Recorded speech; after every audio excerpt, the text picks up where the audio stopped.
আসসালামু আলাইকুম। আমরা ষড়ঋতু পরিবার পবিত্র মাহে রমজান উপলক্ষে আপনাদের ঠাকুরগাঁওবাসীকে জানাই পবিত্র মাহে রমজানের শুভেচ্ছা।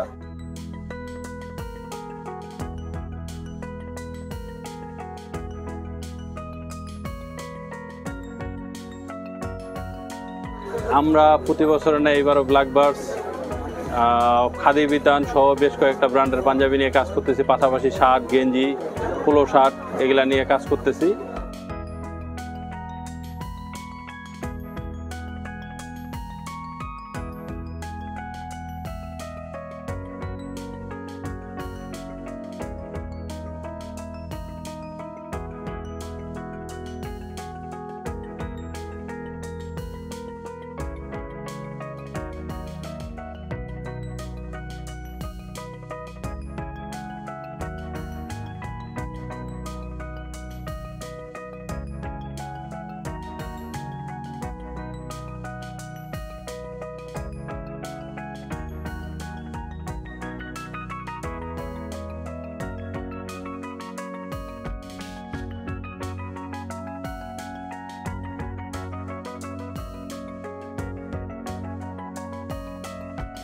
আপনারা চলে আসুন মাসুদ ষড়ঋতু শপ, দোকান নাম্বার A5।